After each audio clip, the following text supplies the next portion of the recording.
Blessed is the sky and all that is filled with warm and light. Blessed is the air and all that is open and free. Blessed is the earth and all that is steady and firm. Blessed is the sea and all that is hidden and deep. Eric Williams. We invite all to our worship service this morning. We welcome everyone here, all faith backgrounds, all racial identities, all gender identities, orientations, and expressions, without regard to political perspectives. Whoever you are, we welcome you. Wherever you come from, we welcome you. Whomever you love, we welcome you. Whomever you love, we welcome you. Wherever you are, we welcome you. Wherever you come from, we welcome you. Whomever you love, we welcome you. Whomever you love, we welcome you. We live inside paradox. Humans generally don't like to admit it. We much prefer tidy, stable, comprehensible, logical ways of getting through the day. But paradox is woven into the fabric of this particular universe we inhabit. Light is both particle and wave. Imaginary numbers describe the math of physical phenomena. Love and grief are inextricably linked, as are rage and sorrow, suffering and compassion, life and death. Time itself is both linear and cyclical. Each person's life traces a single arc, yet patterns emerge and re-emerge. Fear always seems to return. Goodness knows terror finds its way back into the news. We always seem in need of help to roll back big stones that block our way. Yet we also come back to the Alleluia, even if its absence has gone on far longer than the 40 days of Lent. We raise each other's spirits when our sacred spaces seem empty. We anoint each other. We engage in a demanding faith that asks us to love the next world into being today. We are joyful, though we have considered all the facts. We practice resurrection. It is Easter time again, my friends, and you are surrounded by a multitude who wish you well. Linda Suzanne Ulrich. Please join me in our affirmation of covenant. Love is the doctrine of this church, and the quest for truth its sacrament, and service its prayer. To dwell together in peace, to seek knowledge in freedom, to serve humankind in fellowship, to the end that all souls shall grow into harmony with the good. Thus do we covenant with one another.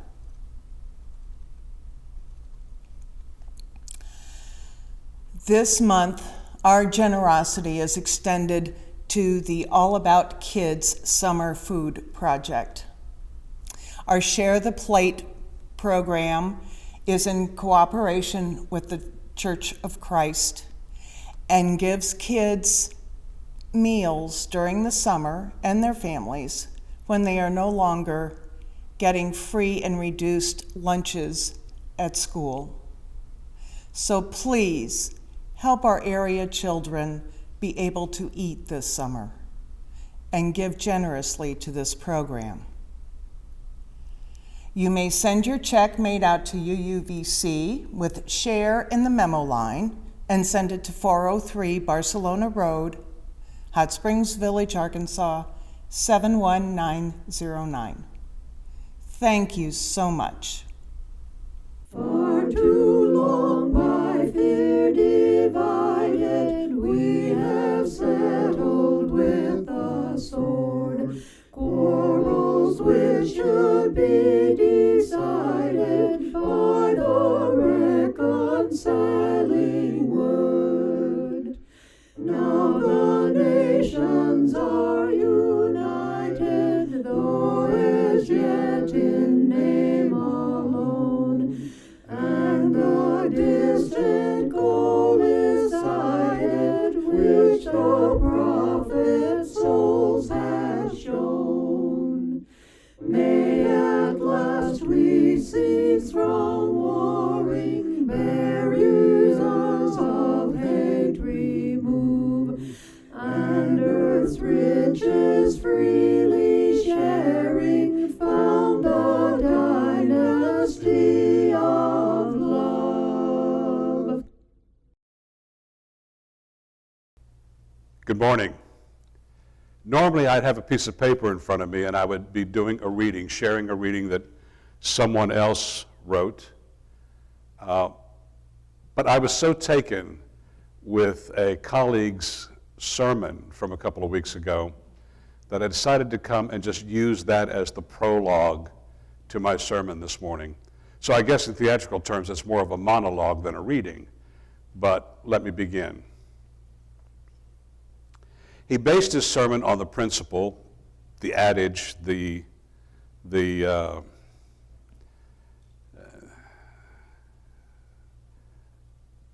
stated truism of all ministries, which is that every minister has but one sermon, and they spend their entire career trying to find out different ways of sharing that one sermon, I guess, so to get it across to the congregation or to the people that they're preaching to. He chose as his title, I Love You, You're Perfect, Now Change, which is a musical comedy. It's been playing in Dallas forever. It may even still be playing there. I've been gone 4 years. It seemed that they just kept bringing it around every few months.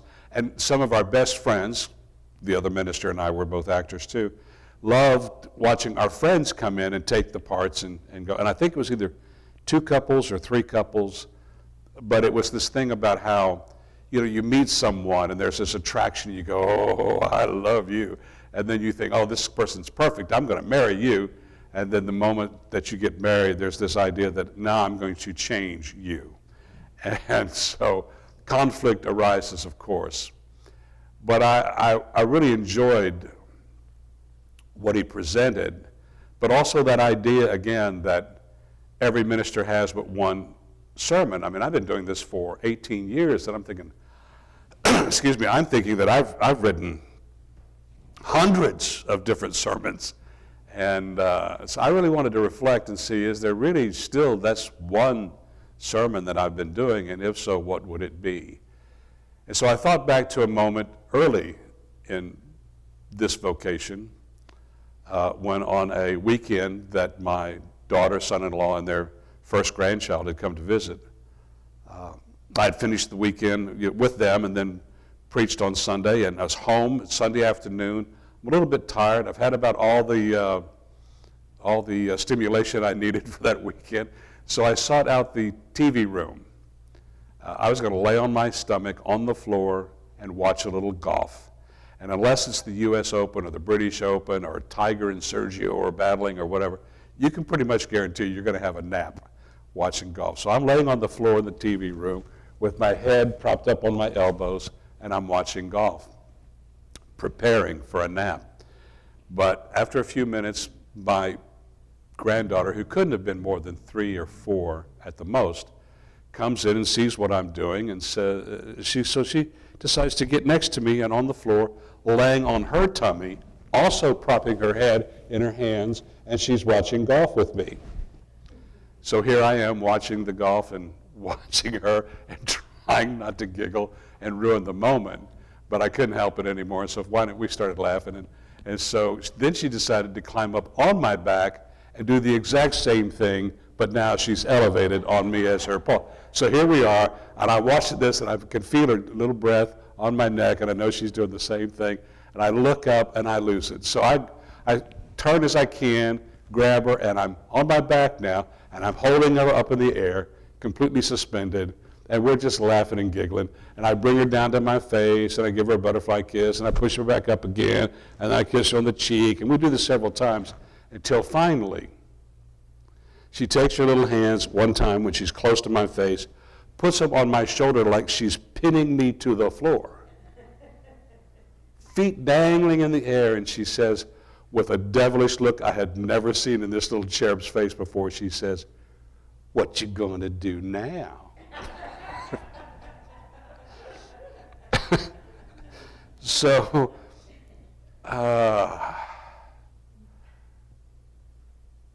after thinking about that moment, I'm left wondering, is that my one sermon? What you gonna do now? I'll be back in a minute. It's time for a dramatic moment. It's Peter Mayer's Holy Now, and I'll be back after that and share my only sermon.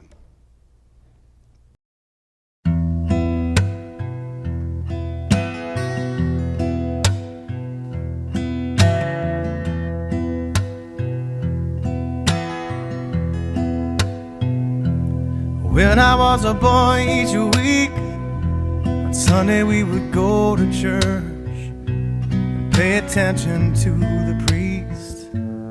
He would read the holy word and consecrate the holy bread, and everyone would kneel and bow.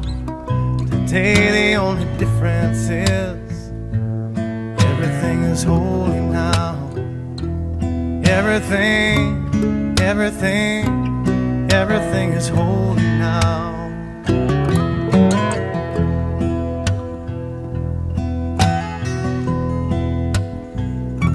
And when I was in Sunday school, we would learn about the time Moses split the sea in two, and Jesus made the water wine.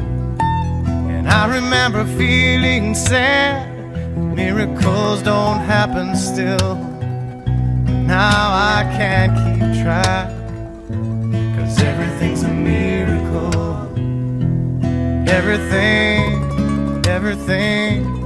Everything's a miracle.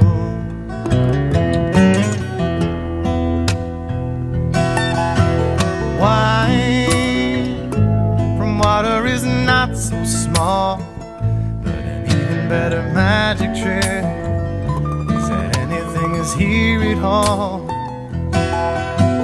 So the challenging thing becomes not to look for miracles, but finding where there isn't one.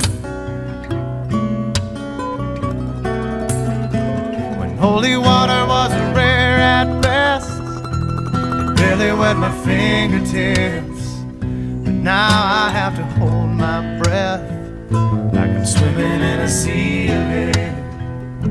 It used to be a world half there, heaven's second-rate hand-me-down, but I walk it with a reverent air, 'cause everything is holy now.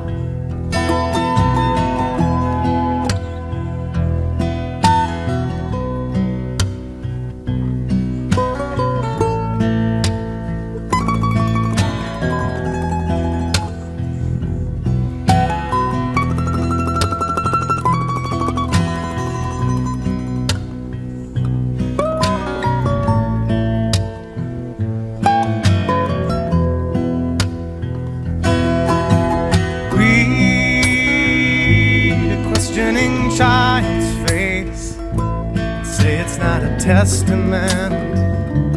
That'd be very hard to say. See another new morning come and say it's not a sacrament.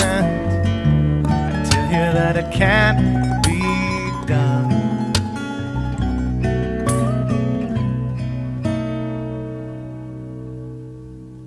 This morning outside I stood, I saw a little red-winged bird shining like a burning bush and singing like a scripture verse. It made me want to bow my head. I remember when church let out, how things have changed since then. Everything is holy now. It used to be a world half there, heaven's second-rate hand-me-down, but I walk it with a reverent air, 'cause everything is holy now.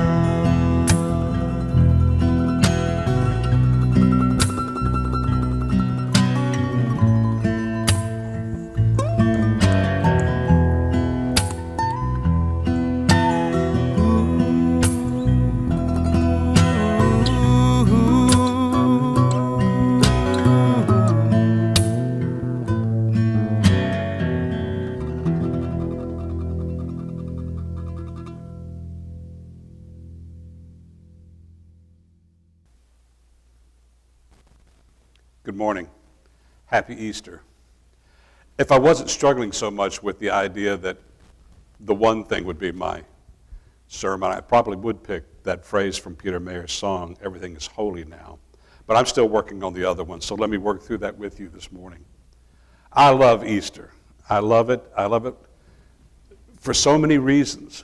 And the first and primary one is probably because when I was a kid, eventually becoming the oldest of 9, there were times when there were 4, 5, 6, or 7 of us. And my mom, what a wonderful way to celebrate the family. You know, buy a couple, 3 dozen eggs, get all these little coloring things. I remember, though, it was kind of complicated. Am I wrong? Did you have to heat up like vinegar and put it in water and the little pellets, and you had yellow and pink and blue and green and whatever, and of course they were always pastel. You didn't get any really, really bright colors from those. But we had fun. It was, lined the whole dining table with newsprint so we wouldn't mess up and ruin my mom's kitchen table. But at any rate, it was great fun. And as we matured through that, I remember there came a time when you could actually do some pretty elaborate things with eggs. And maybe it was magic markers. I'm not sure. I don't remember. I know it was before Sharpies, but at any rate, we really, my mom went all out for Easter. She got everybody their own basket, made sure they had this, she hid all the eggs out there in the yard or in the house, and if it was raining. And, the fake grass and candy, and everybody got at least one chocolate rabbit. I remember one Easter Eve, I'm in my bed. It was Houston, right, so it's warm, even though it's spring, and screen windows open, and I'm laying on my bed looking out the window, seeing if I could see the Easter bunny out in the mist and the fog coming through the shrubberies. And of course I realized it couldn't be a bunny, not if he's carrying an egg basket full of stuff for the whole neighborhood. So maybe it's a jackrabbit. Maybe it's like the hare from The Tortoise and the Hare. But I stared into that dark, misty night, waiting, hoping to see that rabbit hiding behind a shrub, but I eventually fell asleep, and the mystery remained for another year. Although I remember that my mother would take back all of the semi-sweet chocolate pieces and save them for herself. They ended up in a jar on top of the refrigerator, and I knew where they were. She also took back all the black licorice. She knew I was the only one that liked the black licorice, so she would save that for me too. So it was pretty special. But I remember Easter rolling around one year while I was in grade school, and I went to Catholic schools, St. Vincent de Paul, the Tigers in Houston. And as Easter approached, we began to talk about, that story of that part of the Jesus story. And in the meantime, my dad's Aunt Adele passed away in Dayton, which is where they were from and where I was born. And so she was also my favorite aunt, even though I called her Aunt Adele. She was really my great aunt. But my family decided we needed to go for the funeral back in Ohio, so we left school. Maybe it was spring break. Anyway, we drive to Dayton, and we're there for the funeral, and I'm maybe 8, 9 years old, so 3rd grade, 4th grade, somewhere in there. And they really made a big deal about me going up to the casket, which was open.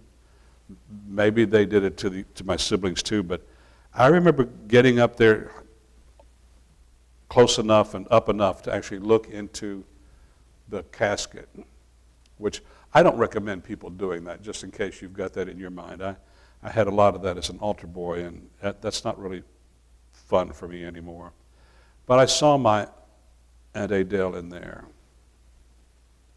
So, I'm back in Houston, back in class, and we're talking about the Apostles' Creed.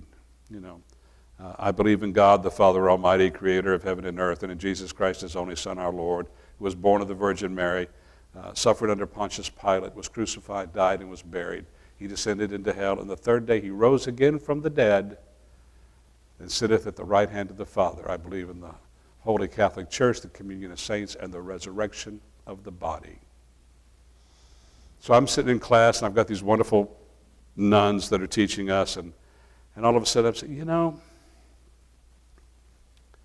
if this is true, then Jesus is a 33-year-old rabbi, and the way it was pretty much pictured for us in Texas, at least, back in the 50s, handsome guy, light skin, blue eyes, sandy brown hair, almost blonde, kind of like a surfer, and lucky him, you know. That's him for all eternity. I said, oh, that's okay. And then I thought about my Aunt Adele. That would be horrible to go to heaven as an older woman whose life had left her looking the way I saw her in the casket. So I asked the nuns, precocious that I was, how does that work? And I'll never forget one of the nuns saying that, well, you go to heaven as in the physical body that was your best. So here I am, 8 or 9, and I'm thinking, no, wait a minute. If I die tonight, I'm going to maybe as an 8 or a 9-year-old, but maybe as a 2-year-old. And I'm going to be stuck in heaven with a bunch of preteens and teenagers and young adults and old people. This is going to suck for all eternity. I'm not sure I'm into this. I didn't say that out loud, of course. I could have said it to Sister Bonaventure, but not to Sister Mary Andrews. She'd have been on me like a duck on a June bug with that ruler of hers. But at any rate, so I mean, I love the story, and I love the allegory. I love the parable of, you know, death and rebirth. Because goodness gracious, as humans, we kind of do that all the time with our personalities. You know, we die to one self to become another, and maybe it's going to be better, hopefully, than the one we do. But at any rate, I actually heard a very conservative minister earlier this week write or say, I don't remember which, that this is not a parable. This is not an allegory. This is not a story for you to enjoy. That this is an absolute fact. It is a, quote, historical fact. I have to tell you, in the risk of being heretical, I struggle with that.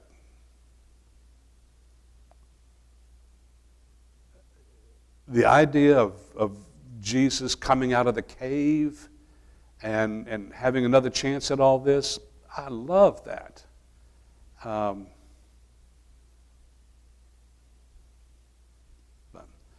The other way that I love the idea of Easter is watching this earth come back to life. The Easter lilies. And my lovely wife has planted all these all over the house in pots and everywhere, and they're just about ready to bud. These are early. You are precocious, aren't you? Yes. So anyway, they're coming. I've got tulips that are open. I'm seeing the redbud trees, and the other trees seem like they're about ready to come to life again too. And so I love that aspect of Easter and the allegory of it again. But mostly then, I think I'm now at this point in my life really excited about the story of the goddess Astarte, the fertility goddess, the Greek equivalent, I guess, of Aphrodite. At any rate, that whole idea of the energy of the earth and the renewal of it through all of this sexual activity between the trees and the ground and the plants, etc. I find that to be hopeful, exciting, that there is going to be life after this imaginary death of winter. And boy, did we have a winter, right? Not only did we have the COVID, but we had the polar vortex. And do we ever think we were going to actually see a temperature later this week or next week of maybe 80? Well, maybe there is a God. No, I'm just teasing. But here's my point.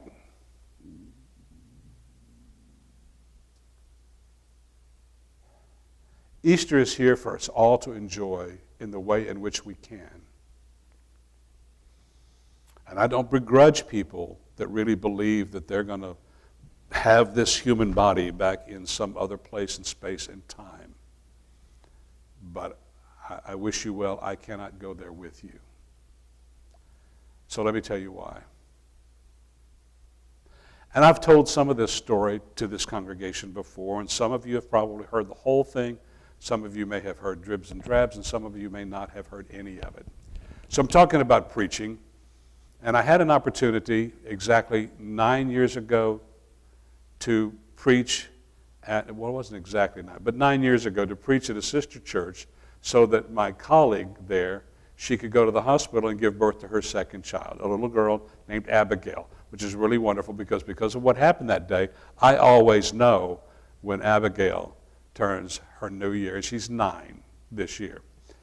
But it was January 22nd, 2012, and ministers love to guest preach because, especially back then, I wasn't thinking I only had one sermon. I think I've got hundreds, and I've got my top 10, and unless they ask me to preach about something specific, I'm going to take the best of my sermon, and I'm going to give it, and I'm going to save some souls. I'm going to rock the house. I may even get some call and response. Preach it, brother. Anyway, so I'm there at this church, and it's Sunday morning, and I've got my best sermon, I think, and I'm in my robe, and I've got my stole, and I am giving it. And when it's over, I'm standing in the lobby with the robe over my arm and my stole, and I've got my bag, and being loved up by the congregation, when all of a sudden I get what feels like a massive cramp in my back. And I think, I've never had a cramp in my back before, but it hurt so bad, like the Jolly Green Giant had grabbed it and was just squeezing it for all he was worth. And I'm thinking, oh my goodness, this hurts. This, ooh. I think, and I'm standing with the president of the congregation and some others, and said, I think I need to lay down for a second. Do you mind? So we go into the minister's office. It was empty. And he's trying to get me to go on the couch, and I'm thinking, no, I think I need to lay on the floor. I think that cold tile would feel really good against my back right now. So I'm on my back on the floor of the minister's office, and this thing isn't going away. And in about 8 or 9 minutes, I realize I can't feel my legs anymore. I could literally grab my pants leg and move my leg as though there was nobody home. So now I'm thinking, well, this is not good. And luckily, the president of their congregation was an I think, Navy medic, or maybe an Army medic, I forget now at this point. But at any rate, he just said, Mark, we're not doing this anymore. I'm calling 911. So he got them to come. And here's where the story gets a little dicey, too. They come in, and they ask me where I'd like them to take me. And I said, can you take me to Dallas? And they said, no, we can't do that. You're in Tarrant County, and we can't cross the county line. It's the first time I'd come in to really understand what that's like. That wasn't a pleasant response because Vivian's in Dallas County at the other church, right? And so I said, well, okay, can you take me to Arlington Memorial Hospital? It was the hospital closest to the Dallas County line, easiest for Vivian to come find me. So sure. But then they asked me this question, do you have insurance? And I said, I'm not sure. And the reason I said that was my wife was an OT, an occupational therapist. She had this company that she worked for, this team that she worked for, and they got bought out by another company. And so she was on this 90-day period where they all had to sort of be on probation until they could get on the new company's insurance. And so we were supposed to get on Cobra. And I don't know if you've ever tried to do any of that stuff with the United States government online. That's an adventure. But I remember that it was the day before. We thought we had finished it, but because it's Saturday, we didn't know. So I'm saying, I'm not sure. But they took me to Arlington Memorial. By the time we get there, they've got an MRI ready for me. And sure enough, they verify it wasn't a heart attack, that my aorta, right behind the heart near that valve, had either tore, leaked, burst, whatever they call it. And that's the reason why I wasn't feeling anything in my legs. There was no blood moving down there. And that grip never really ever let go. Now, I didn't lose consciousness, but my goodness, there was a lot of pain. So at any rate, here's where the story gets a little dicey. The doctors at Arlington Memorial realized they don't have anybody on staff capable of doing the operation that I now need. So they're on the phone trying to pass me off to another hospital. And I didn't hear all of that, but I imagine whether or not I had insurance might have played a role in whether or not a hospital wanted me. But it got a little testy. I could hear the doctor that was treating me get a little on his toes, right? But eventually, I think it was a doctor in Fort Worth said, if I can find my anesthesiologist and my surgical nurse and get them out on a Sunday afternoon. Mind you, it's January 22nd, NFL playoffs, Sunday afternoon. This doctor's going to come and try to save my life. Well, he calls back in about 2 minutes. He's found the nurse. He's found the anesthesiologist. It's a go. But if you want him to live, you're going to have to life flight him in a helicopter immediately and bring him to the heart tower at Harris Methodist Hospital. So let me tell you what that's like. It's my first helicopter ride. You always remember your first plane ride, your first helicopter ride, first ride on a bus, first time you take a taxi, first time you drive your own car. You remember all that. So this is the one and only time I've been in a helicopter. They put you in the little basket. The basket goes on there. The doors are open. It's pretty noisy when they start those rotors. So they put the headphones on me, which is great. You don't really hear all the engine noise like that. But now you can hear all the conversations between the pilot, the EMTs, and the hospital. So as we get closer to the hospital, all of a sudden they take my earphones off. Wait a minute. They're arguing about, there's other helicopters, they're arguing about which one has the most critical patient because there's limited space on top of this hospital's helipad. Now, I don't know who won, but I'm down there pretty quick, and I'm happy about that. And so the next thing I realize is that I'm being prepped for surgery. I can hear my wife in the background. And again, I didn't pass out, but maybe I was sort of in a dream state. Maybe they'd given me something, now that I think about it. But at any rate, I hear this conversation between my wife and the surgeon. Mrs. Walz, I can do the operation, and I can repair his aorta, but it may be too late. Oftentimes people have strokes, all kinds of things can happen in there. So I need to ask you, if anything goes wrong, am I to use extraordinary measures to keep your husband alive? And I'm laying there waiting for a response. It's kind of like this dead silence, and all of a sudden she says, he said he didn't want that. And I'm lying there thinking, did I say that? But in what seemed like a split second, I think, oh man, she's in shock, and I'm in shock, and good for her. So, but I'm in so much pain, I'm thinking, let's just get this over with. Take me in. I really honestly thought those were my last days on earth as a human being, at least. I thought this is it. And gosh, that's funny how you can think about it, but until you're really, brushing up against that curtain, it's not really real until you know that this could be your last cognitive moments. So they wheel me in. That's the last I remember about that episode. But until sometime the next day, I come out, or they take me out of my induced coma, whatever that was. The doctor's sitting there and said, well, I need to ask you some questions. Who are you? And I said, I'm Mark Walz. He said, good. What day is this? And I said, well, I'm not sure, but I got here on a Sunday. I said, good. Where are you? Well, I hope I'm in the hospital. He said, good for you. And I said, why do you say that? He said, well, to be honest with you, you had about a 3% chance of surviving the day physically and a 1% chance of surviving the day physically with your faculties intact, and it looks like you made it. I said, oh man, that's great. There comes a nurse right in behind him, one of the intensive care nurses, and she's got this beautiful little pillow that she says they made for me, and it's wrapped in this brand new pillowcase. And in that split second that she's handing it to me with her beautiful little Fort Worth drawl, she says, Mark, honey, this is your coffin pillow. And I mean, seriously, you know one of those moments when it feels like an hour, it just slows down in that moment, and I had this total thought process. Wait a minute. I went all through this, and you've given me a pillow for my coffin? You're about to bury me with this pillow? And then I'm thinking, what the hell? I wanted to be cremated. Now I'm really getting angry. But in that split second that left, then I was like, okay, that's to hold it on your chest so that you don't rip open. Because then I looked, and I got to tell you, folks, it looked like they got to me with a chainsaw. That they were really, let's get him open, let's see if we can save his life. And then looking at the debris, they had put me back together again with baling wire and surgical duct tape, and somebody had sewed me back up that looked like maybe one of those 4-year-old kids that tried to stitch up a Raggedy Andy doll. I'm thinking, anybody could do better than that. Anyway, he assured me that it would be fine, and it was. So my point is that I'm laying there in the hospital for another 5.5 days before I got released, and then I had almost 2 months of sitting at home deciding, so what you going to do now?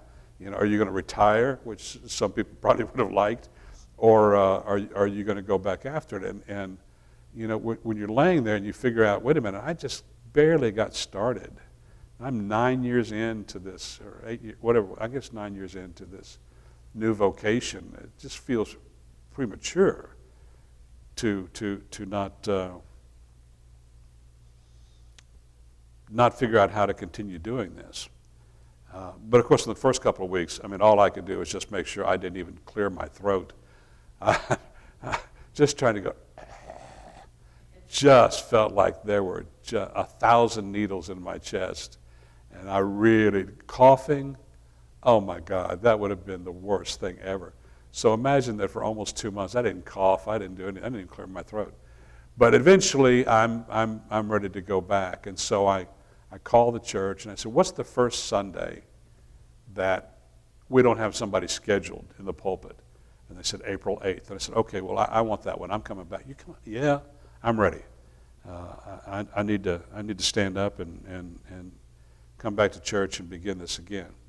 Now, I'm not looking at a calendar, and I have no way of knowing that April 8th that year was Easter Sunday. So imagine the Catholic guilt swarming up inside of me as I think, oh, wait, I'm going to go back to church. I'm going to be resurrected from the dead. I'm going to come out of the cave on Easter Sunday, just like Jesus. And I'm thinking, this is bad karma, but it was wonderful, and I did it, and I knew that I had made the right decision, and that I needed to get on with my work.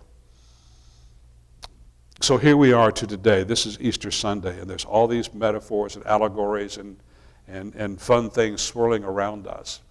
But we too are about to emerge from, I would call, a COVID cave, right? Where we've been hunkered down and doing the best we can to just survive and stay alive. But the world is still not as we would like it to be. And the work in front of us is difficult, painstaking work. But if not us, who? And if not now, when? We all come to this church thinking that we found something pretty special, and it is. And so we say, oh, I love you. And then after we're down here for a while, well, this is perfect. I've found people that are like-hearted and like-minded to me. I don't have to check my curiosity or my conscience at the door. I can come in and I can be as screwed up religiously as I need to be. I'm on a journey. I'm trying to figure this out, and I'm with people that are going to let me do that. Good gosh, I love you so much. But like my friend said, good church will change you, and you will change the church. I'm going to go back home in a little bit and listen to the podcast that I receive every week from On Being. And in this particular case, a UU minister, a woman of color, is saying that the process that we're engaged in of trying to become truly multicultural in the Unitarian Universalist tradition is like birthing a baby. She's also a doula, by the way. And she said it's really easy for you to get to that really, really hard part, you know, where you've got to really understand your centered whiteness and you got to figure out how to let it go. And you can say to yourself, oh man, this is hard work. I don't want to do this anymore. Just like a woman giving birth. They'll get to that point where they say, ice chips are not enough, damn it, I need a ham sandwich and I want this to stop. I'm not doing this anymore. But if you stop, something dies or someone dies.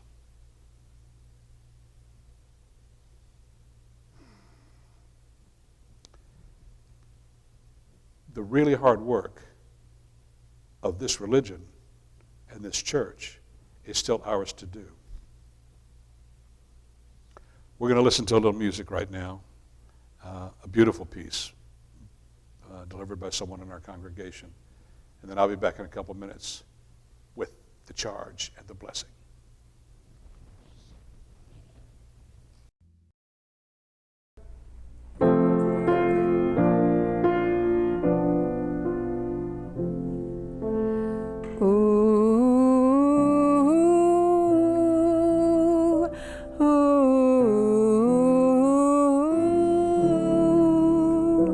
Come Sunday, oh come Sunday, that's the day.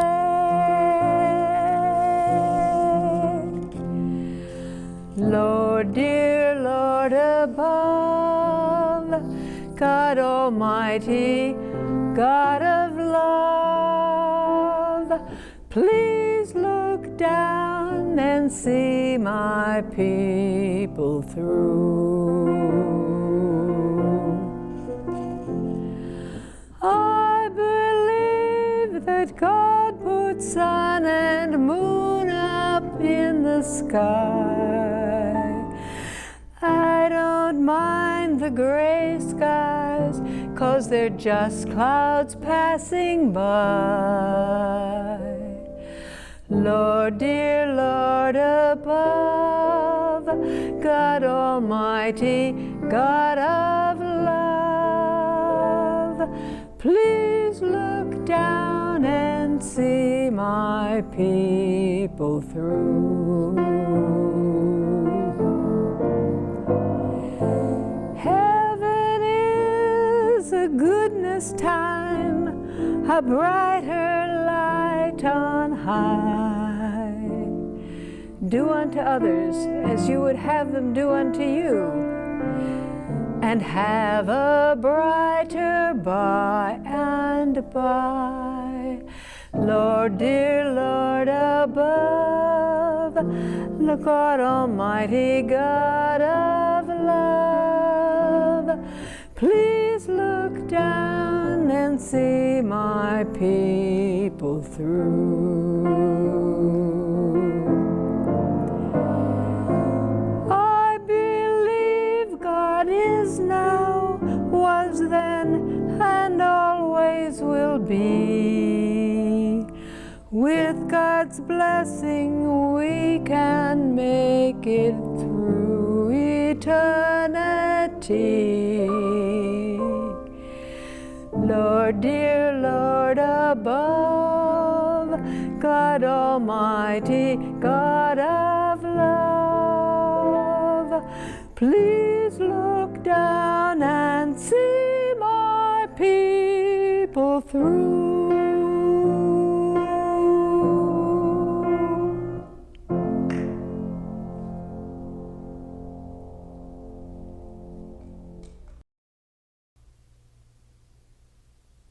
So let me finish the story. We had insurance. My wife had done it exactly right. We woke up on Monday morning And, you know, everybody was relieved, especially the helicopter company. You have no idea what it costs to take one of those medevac helicopters with a full staff on board, but they did it. But also, in retrospect, I wonder, you know, not everybody has access to health care. Did they go to work on me because I was a white man, because I was a minister? I mean, you know, looking back, the 1% thing was real, but maybe it was 5% because of who I was at that moment in the world as it works. So we come to this religion and this church because mostly we really do want to become a better version of ourselves, and we want to change the world. The world is a pretty big thing to try to change on our own, even together. But to change the world, we've got to change our nation, and even that can seem like a gargantuan enterprise. And next it falls to us to change the community. Maybe we can do that, but what we know we can do is change ourselves. We must become the people with whom others wish to partner. Then and only then can we actually begin to change the world and make it a beloved community. So as we emerge from this COVID cave, what you going to do now?